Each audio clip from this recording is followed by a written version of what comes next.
আমি রূপনগরের রাজকুমারী। 2025 সালের ঈদকে সামনে রেখে নির্মাণ হচ্ছে শাকিব খানের বিগ বাজেটের সিনেমা বরবাদ। ইতোমধ্যেই ভারতে কয়েক ধাপে এই ছবির শুটিং সম্পন্ন হয়েছে, যেখানে অংশ নিয়েছেন শাকিব নিজেও। বরবাদে শাকিবের নায়িকা হচ্ছেন কলকাতার ইজিকা পাল। সে খবর আগেই প্রকাশ হয়েছে। তবে নতুন খবর হচ্ছে, এই সিনেমায় দেখা মিলবে ওপার বাংলার আরেক অভিনেত্রী নুসরাত জাহানের। ইতোমধ্যে মুম্বাইতে গানটির শুটিং সম্পন্ন হয়েছে। ভারতীয় একটি ইউটিউব চ্যানেলে ইন্টারভিউ দিতে গিয়ে বিষয়টি জানিয়েছেন নুসরাত নিজেই।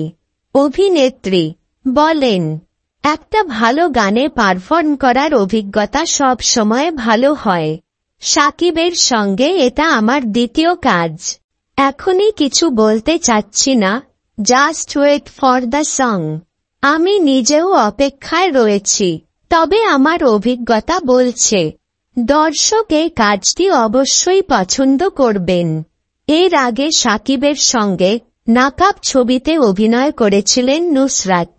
তবে এবার অভিনয় নয়, আইটেম গানে মঞ্চ মাতাবেন এই অভিনেত্রী।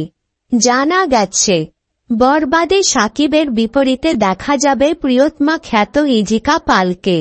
আরও থাকছেন ওপার বাংলার আলোচিত অভিনেতা যিশু সেনগুপ্ত সহ বাংলাদেশের নামী শিল্পীরা।